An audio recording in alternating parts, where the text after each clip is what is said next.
Prey fears predator and you stay in power? Yeah, pretty much. It won't work! Fear always works.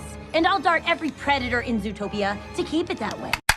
This is Dawn Bellwether. She's a villain in Disney's Zootopia. How could this innocent-looking character be a bad guy in a perfect city where prey and predators live together in peace? In this video, I'm going to share a story on how she was made from an idea all the way to a moving, misunderstood character. My name is Caleb, and this is the Villain Forge. Before we begin, if you're new here, I want to let you know that I'm a self-taught artist, and what I do is I draw the character I'm talking about using a pencil and see if I'm improving my sketching skills. If that's fine with you, then give me a thumbs up and let's begin. Now, today's villain is Dawn Bellwether. However, we can't talk about her without understanding the world she comes from and how it was made. The idea of Zootopia, although it wasn't called Zootopia, came from Byron Howard, who is also one of the directors of the film.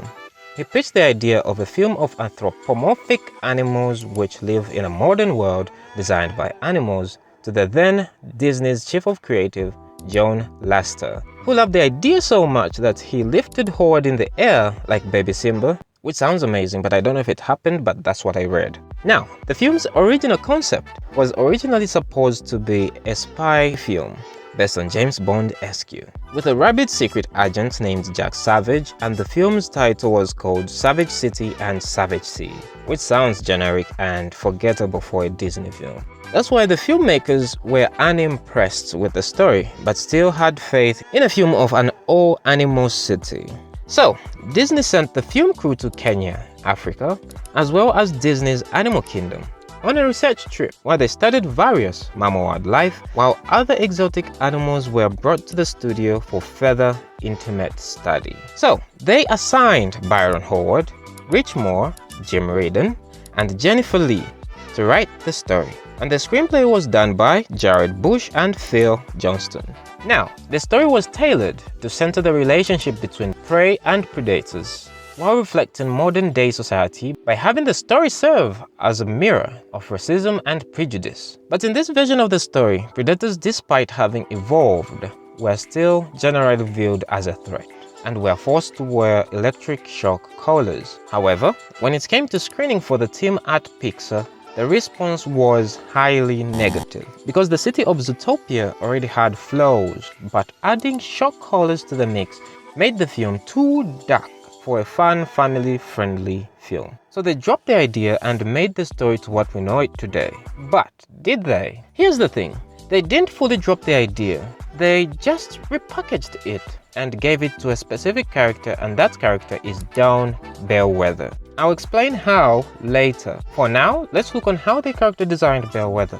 Disney assigned their resident character designer by the name of Sean Kim, who is well known as chief character designer for Big Hero 6, where he designed the lead characters alongside Jim Kim.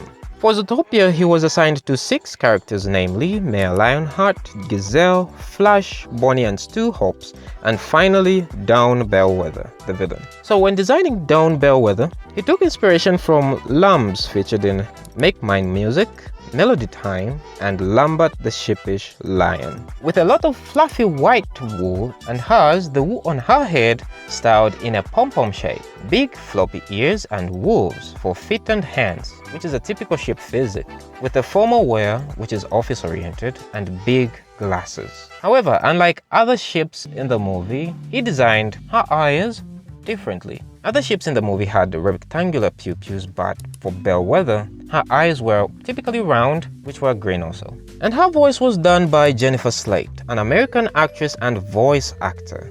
Jennifer's sweet and innocent voice suited the character perfectly, which made the transition into a villain even more unexpected. It was really paying off. Mayor Lionheart is just gonna be so jazzed. When it came to animation, it was done by animators at Pixar.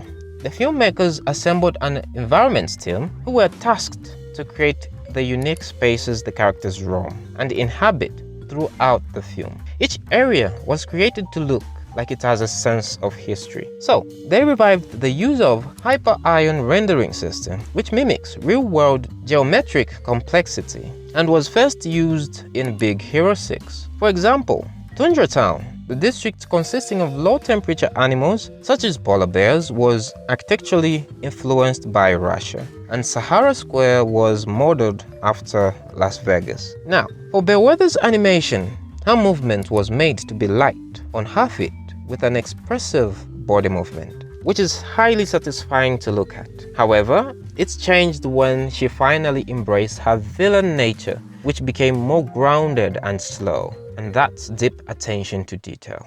Now, the director's vision for the characters I told you earlier had a dark theme which was packaged into layers. Let me explain. Already, the city of Zootopia was made to be inclusive and accepting for both predator and prey, which in theory sounds like a paradise city. But in reality, it has flaws which had major cracks, and one of them is down Bellwether. For example, Bellwether is a sweet, intelligent assistant mayor, but her size was her disadvantage because she was taken advantage of by the mayor, Mr. Lionheart, and felt sidelined by him with his larger-than-life personality, which led to her hatred for all predator animals and had a perception that prey animals are a irredeemable breed of unjust species. Although the prey population is larger than that of predators, she used this information to manipulate, blackmail, and create fear among the population for her to become the mayor and cling to power,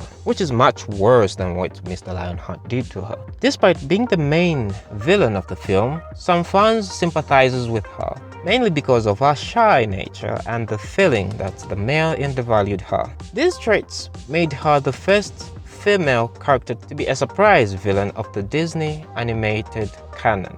And the name Bellwether refers to a ship that leads a herd, such detailed foreshadowing by Disney. To conclude, Bellwether can serve as a dark reflection of Judy Hopps.